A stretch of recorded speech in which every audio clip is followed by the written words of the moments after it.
Hi, welcome to the Ellis Talker Show. This is DV LeBron. Tonight I have a very special guest, the former mayor of Waxahachie and the current candidate, Mr. David Hill. How are you, sir? Doing great, doing great. Good to be here with you tonight. Well, thank you so much for coming back. I've had you on in the past, and it looks like you're running again, and you have an opponent, and trying to go back at it. Yeah, I think I've got one. I'm not sure where he is, but I'm sure he's out there somewhere. Well, I definitely appreciate, and I've told you this in the past. I appreciate anybody who wants to serve their community, and you've been doing it a long time. There's a lot of new people in Waxahachie. I was speaking with Mayor Barnes, and I've also spoke with Mr. Scott. I had them both on at some point, and they told me about this record amount of permits that have been issued, and like 1,200 up from 700.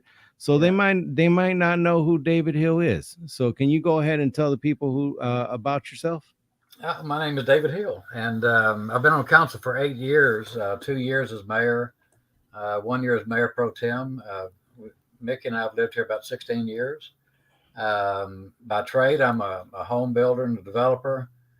We have 4 children that live in the city. I think 16 grandkids and 13 great grandkids that live here in Waxahachie or in the surrounding areas.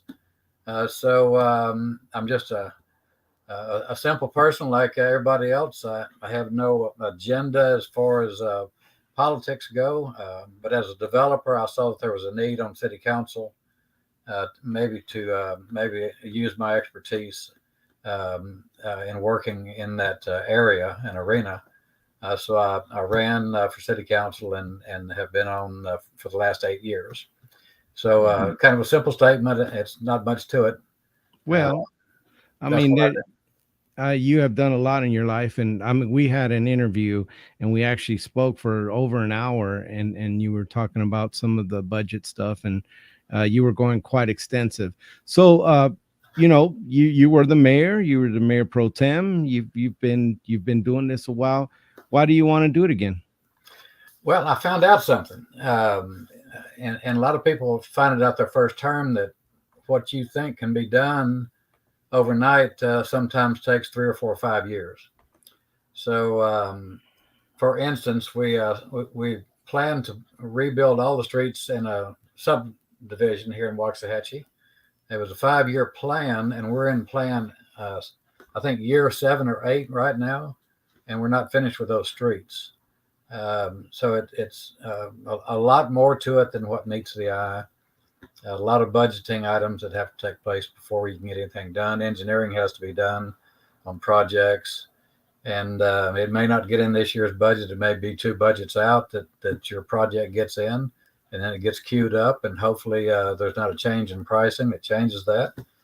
So it's not like your own house where if you want to paint it, you just call the painter and take a bid and do it. We have to get 5 bids, and then we have to actually get somebody to approve the financing or the budget part aspect of it. And then council has to vote on it, and you hope everybody votes yes. So it's time consuming. And Mickey always asks me the same question: "What is it?" And I said, "It's a matter of patience and perseverance." So So it definitely has to be patience when you're in politics, and sometimes people forget that they're actually humans that are yeah, running, and my they shirt could was get. as black as my hair was as black as my shirt is when I started. So Yeah, it turns you. it, It does turn the hair white, that doesn't it it? really does. Yeah, scare you to So death. now you're running again, and um tell the people that may not know you, go ahead and tell them sort of what you bring to the council. If you're reelected, what do you believe you bring to the council? Oh well, I still think after 40 years of being in the building business, I've built big box stores, Home Depots, Lowe's stores, back in the day, Macy's, and things like that, as well as multi-families, parking garages, single family, residential, developed neighborhoods. So I've got since 1982, I think is when I incorporated and started in the business. So I've got that much experience in bidding, estimating, dealing with owners, financing, and that's just there's 5 members on city council, so no one person is super special or dominant, but we all don't have the same attributes and the same experiences. So I think my fifth of the input is important, especially as the city is growing the way it is right now. So I'm very familiar with the terminology and those conversations. So you definitely bring experience, sir. I And got some, yeah. you got a little bit of experience there. So this city is growing, and like I mentioned, there was that 1,200 number, and I apologize, Mayor Barnes, if I'm getting it wrong, but I remember 1,200 and something. So I'm gonna go with 1,200 housing starts. That this place is growing like crazy. You have been on that you have been on the council a while. You have seen, you have approved, you've looked at things. The mayor had talked about making this a city where you can live, you can have fun, and you can also work, and so have it a multifaceted city. Mm-hmm. What are your thoughts on that? What are your thoughts on the growth? Because some people are saying we're losing our town. So you've been here a while, you've seen it. Can you speak on growth? I can. So well, I mean, it is growing. You can't. That's undeniable. But 1,200 houses. Well, it seems like a lot to a small community. In a larger community, it's really nothing. But here it impacts you in a different way. But I used to go to the Home Builders Association in Dallas when I was president of Home Builders here in Ellis County, and all the guys up in Dallas would always say, "Well, David, how many housing permits and starts do y'all have in Waxahachie this year?" And I would say, well, we had 26, and everybody would laugh. And after 25 years of that, we started to tell them we were building a little bit more. And now those builders that used to be up there laughing at us are down here trying to buy land because they ran out of land going north. So, but I think what the mayor told you and everybody else has told you so far is that although there's growth, talking about keeping the uniqueness of Waxahachie down hometown feel, the 4th of July picnics and parades, the homecoming parades that we have that endear everybody to our community, you can maintain that, and we make a concerted effort to do that. We take care of our historic district, our downtown area, all of our gingerbread houses and historic districts that we have. But everything south of Sycamore pretty much is sacred ground as far as the history of Waxahachie. So I think if we maintain, as long as we maintain that area with entertainment, small shops, boutiques, and the historic downtown courthouse, the city's going to be fine. There's plenty of room for expansion for new people to come. But I would challenge the people that are listening tonight that if you've never been to our historic downtown, you need to visit it. I know people that have not been to Sims Library that have lived here for 20 years. They've never seen the Lyceum upstairs, which there's only 2 or 3 in the state of Texas. We have one of the most pristine turn of the century Lyceums in existence. And they've never been to the courthouse to tour it or any of those things. So there's more to life than just getting up every day and going to work. There's a lot of history in the city that most people miss by never venturing downtown. So I encourage you to do that. But I think the city is being managed well. We have a great staff that's very smart. We have a good council right now that's looking after the business and making some decisions, and some that are going to be very difficult in the near future that they'll have to make. But I think all in all, we have enough water, we have enough electricity for utilities and expansion. It's just how fast you want to go and how many pieces do you want to try to assemble at one time. And if you can control the spread, and you can do that by not putting in sewer and water in different areas, you'll be all right. Get a little bit more density is what we need right now, but the it's controllable. Yeah, definitely. Now the industrial, there was an industrial park approved, and it's been a while since it was approved, but it was one of those things that got a lot of attention online, and there were people for and against, and it was very vocal. Tell me about your vote for that. What your thoughts are on that industrial park vote? Yeah, I think we just passed that not what about 4 or 5 months ago. Yes, yes. So eventually they'll start groundbreaking. It's always difficult to change zoning, but that's a perfect place on I-35 for a business park, which there's more to it than whether it's just a business park, right? So you have to go back and you go to the very basic structure of our ad valorem tax right now. If you look at our ad valorem tax split for residential and commercial, it's about 50-50. So half of the tax that we collect yearly is based off of residential structures, single family dwellings. The other half is supported by industry and commercial stuff, and then everything else that falls in that category. So if we're at 50-50 right now, and people are wanting their taxes to be reduced, the only way this is one way that it can be reduced is by increasing commercial and industrial. If you increase that base, you collect more taxes off of those base units than you would have to.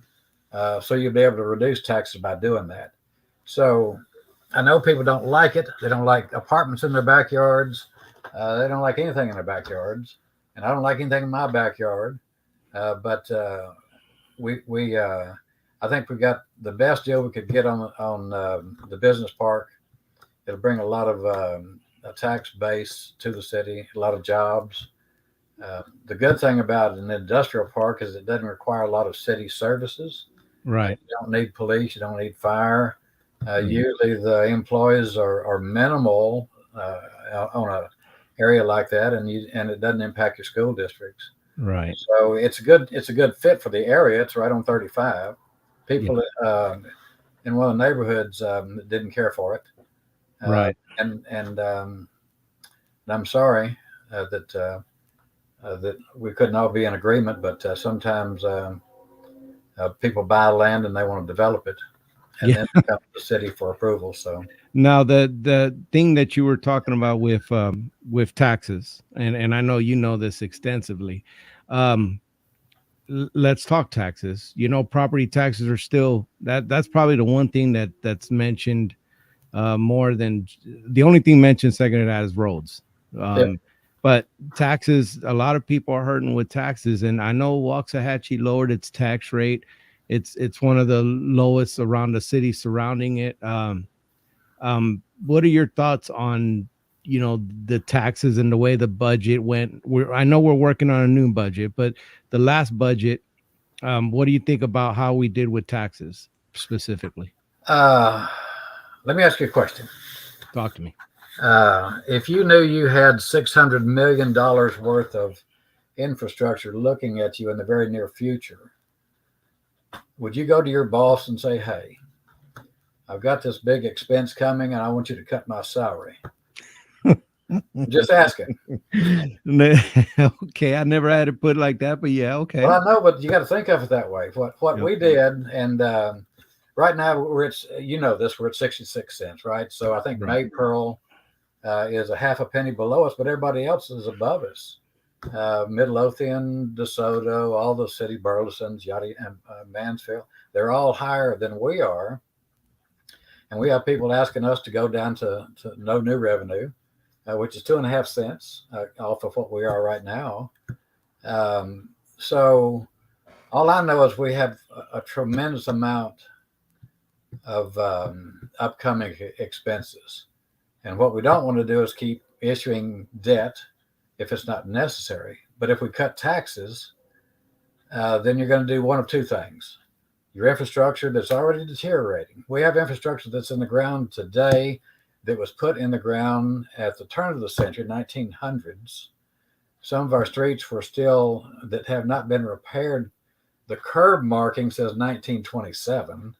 So that's 100-year-old street that we've increased the elevation now by 6 inches by overlaying asphalt 2 inches, 2 inches, 2 inches, 2 inches. And everything below it is deteriorating, falling apart. It's brown clay pipe. It's black pipe for water. I mean, we just have some issues that are going to have to be addressed. So when people start saying, I want you to reduce my taxes, you start asking, where do you want to make the cuts? We have to do that in city council. When we go to the budget workshop, we sit in there for 2 days, 1 day, day and a half, whatever it is, and we go over those things. But the budget starts the day the last budget is passed. So staff they've already made the transition. They already know what I got this year. They're writing contracts, issuing purchase orders and requests for pricing, and all that goes along with running the city and using that budget for this year. And then they know that they keep data on their computers for 10, 15 years. So they're able to see where we were 10 years ago, 15 years ago. They know where we are each year and how much we spent. So it's not like we just wake up one morning and say, hey, we need to figure out what's going on. There is a method to the madness. And it's showing us that if we continue, we went from 5 or 6 years, 7 years ago, I think they went from 61 to 68 or 62 to 68. Then it came from 68 down to 66. And everybody that went to 68 said, whatever you do, don't go lower. We've already calculated what the need is, but somebody got weak knees somewhere along the line and started reducing the sales tax. So, and I know I have people that are going to nail me to the wall because I'm sitting here saying that we don't need to reduce it. But you can't pay the bills if you start reducing sales tax, either your ad valorem tax. Yeah. You want to try to keep. They say, well, you've got sales tax sitting over here. Well, if city falls apart, people won't be coming here. They don't come here to as a tourist place if everything's falling apart. Builders won't even show up. People with stores and venues that you would like to see here, a new grocery store, when they find out that you decided you want to start cutting your taxes down and start cutting costs and services in your city, they already know what that means. You don't have to draw them a picture. You don't have to explain it to them. They've experienced that in other cities as well. Right. So finances are very difficult. And I understand, I know what a penny is to the city. It's $500,000. I know what a penny is to $100,000 house is $10 a year on taxes. So I hear people are being taxed out of their homes, and I'm a compassionate person as anybody, and I hate that. But I also know that I've got 43,000 people now, and we're growing 4 and 5%. So in the next 3 or 4 years, you'll be at 50,000 people. And then what are you going to do? I mean, do you think you can grow your way out of that? And the answer is no, because everything you put down today has to be replaced in the next 30, 40 years. So all you can do is try to you can't even maintain. Right. It's falling apart faster than you can catch it. Right. Okay? And it doesn't help that the prices are double and triple of what they were. I'm sure the city is dealing with inflation just like every other person walking around. That's what just happened with our fire department. So it was bid at $5 million, and we've already bought the land. We've already hired the 12 firemen over the last 4 years to man that. We just bought a new engine for $1.2 million that's being delivered to the city to have our name put on it to go to that station. And then the new contractor says, you're not going to believe this, but since we started this project, it's increased $3 million. Wow. Okay. Yeah. So if we hadn't had a reserve in our general fund, which we built over the last 10 years from 4 or 5 million to about 24, 26 million, somewhere along in there. Had we not done that and made that an issue, we wouldn't have been able to continue the fire station. We would have had to say, I'm sorry, but we don't have the money to pay that change order. But we got the new truck. We got the new truck. Yeah, we got the new truck. No place to park it. No place to park it now. Bring it over to your house. Yeah, my wife would be very. I don't think I would be doing the Ellis Talker show anymore. I wouldn't be available. Yes. So I wanted to ask you, since we are moving into budget time, it's currently working its way through. What are some of the things that you'd like to see in the budget, and what are some of the things that maybe you'd like to see reduced in the budget? Do you know that? And I guess everybody would tell you the same thing. We look at our budget, and I don't think, when I go through it and look at it, that there's no ice cream and cake in it. It's still about as lean as you can make it. And what they do, each department head goes through and they'll start making their budget based off of their last year's budget. They do an analysis of last year's budget. And we look at it as well to see, do you have fluff in there? Do you have money left over at the end of the year that wasn't spent? In most cases, they don't. But we'll wind up with 5 pages of enhancements in our budget workshop. An enhancement is an item that's not included in the budget, but is needed by the department in the budget. And we look at every one of them, and we'll say, and they'll say you only have $600,000 left that you can use for enhancements. Everything else is needed. Everything else is paying wages, paying police, buying whatever it is that's necessary, maintaining parks, wastewater, water, everything that the city takes care of, all the services that we supply. So the enhancements are training for the staff, training for fire departments, new radio systems for the PD. Those are in enhancements that are needed, but we don't have the money unless we raise taxes. So they've got the tax rate down to where it's as skinny as you can get without going up, and a lot of the enhancements go years without being purchased. Wow! So we have the ability to see this stuff through the process. We don't have to wait till workshop day. We know what every city councilman has the same information I've got. They can look on every budget. They're archived on the city's website, and they can go through and study every budget and look at it. There's no reason for anybody to say, I didn't know that, because it's all there over the last 10 years. So you can go back and see what our sales tax were, ad valorem taxes. Same thing with your ad valorem tax and Ellis County appraisal. You can go see what our appraisals were, certified appraisals. All that information is available for you to make the decision that you're going to have to make. And I would look at all that stuff all the time. And I talk to people about it quite frequently. And I do know that right now we're looking at just roads over the next 20 years, an $800 million bill. That's $800 million. We don't have $800 million in 20 years. It means we'd be spending $40 million a year for the next 20 years to repair the roads that are on the ground today, not including what we're putting down. If you stopped today and said, halt, pull the brake, get out of the car, we're not going another mile, not adding another anywhere, no more widgets, nothing. $800 million looking at you in the next 20 years. So we spend 6, 7, 8 million now on roads, our complete budget. So that's only 30 million shy of what we need to be doing going forward to take care of just roads.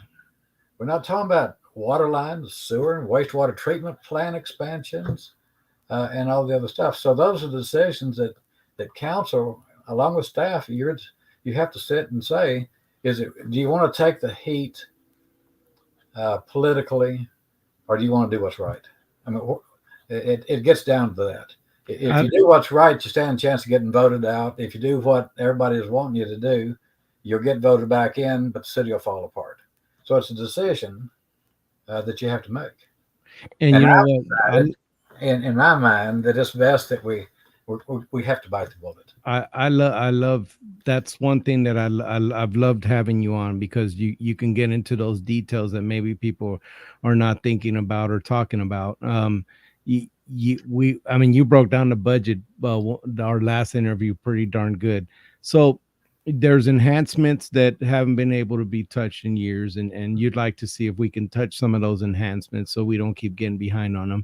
We have 800 million in infrastructure that needs to happen, um and and and so all that stuff costs money, and so I see where you're going with that, definitely. Now, you had mentioned about parks and stuff like that. um there's been a lot of trails and the stuff built like that, and what are your thoughts on that? Would you like to continue with that? Yes, and most of our parks. I mean, we have a parks department that does all the maintenance. We have Chris Sills, who's our arborist, that takes care of all of our city flowers and those items that you see along the 77 and various areas across the city. But we have several parks, and in the last 5 years, we've been able to spend money on parks. Prior to that, we didn't have the money. You still had a steel merry-go-round, a stainless steel slide that were Stainless steel. banned by every parent in town and the EPA and everybody else.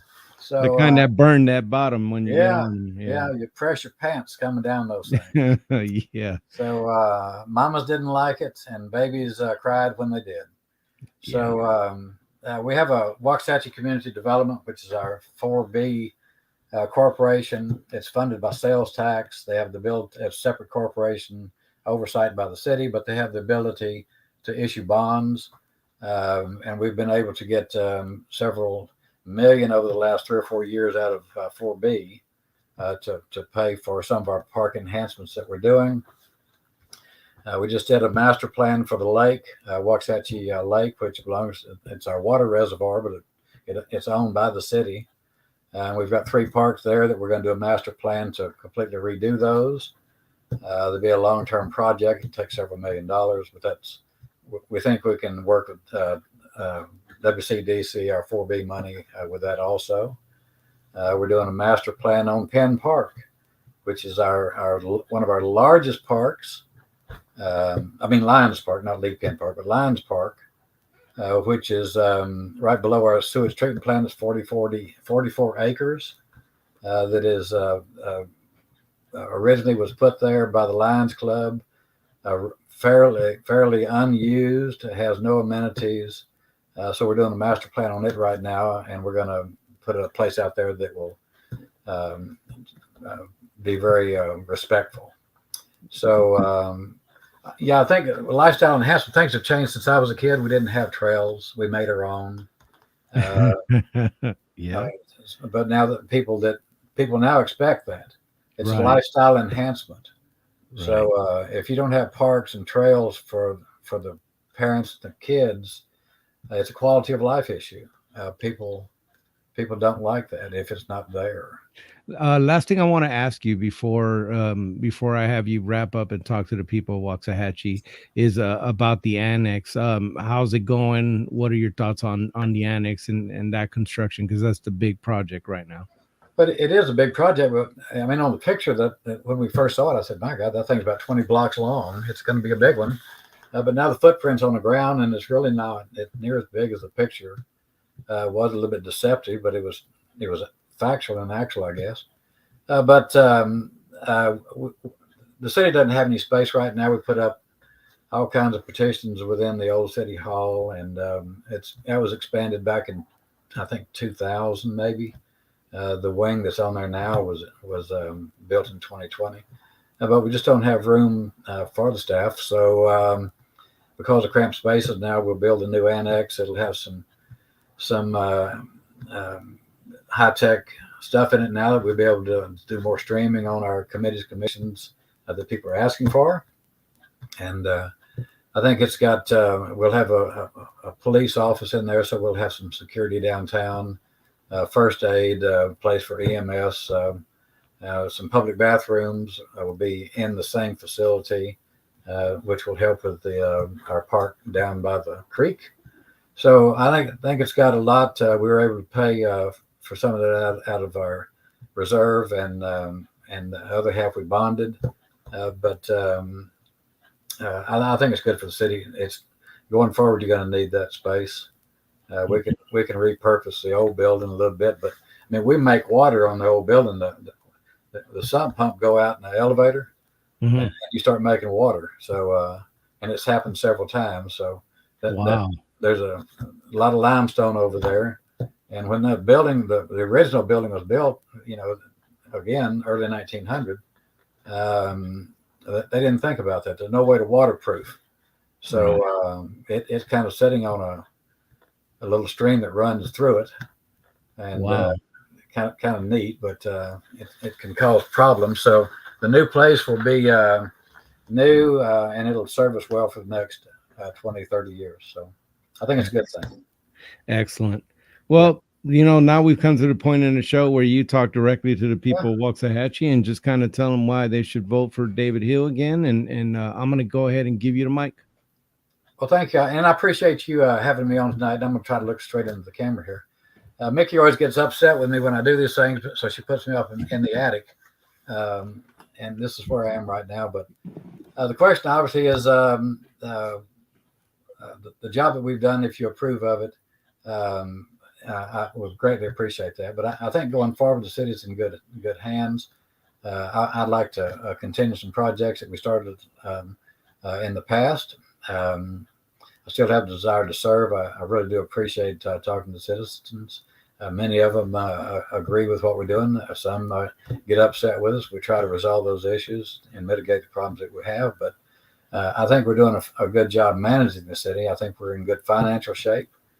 We've got people moving in that are not moving here because it's a bad place. They move here because they feel safe in our community, and they're finding a place that they can call home just like we have in the past. So early voting starts, I think, on the 25th, somewhere along in there. And then, of course, the election is in May. And, of course, my name is David Hill. I'm running for place number 1 for City Council of Waxahachie, and I would greatly appreciate your vote. Well, that wraps up another good show here. I appreciate you coming on, David. I always appreciate that you give me the opportunity to have you on, and I appreciate when any candidate decides to come on and be on here. I know that this can be an uncomfortable thing. I thank you again, and good luck on election. Like I tell every candidate, good luck. I'm going to be having your opponent on here. I believe it. I'm not sure. I think it might be tomorrow coming up. Okay. I do have him coming up, and I have several candidates coming on, and I hope that everybody will watch. Sounds great. Appreciate it. Thank you a lot. Thanks a lot, my friend. Yeah. All right.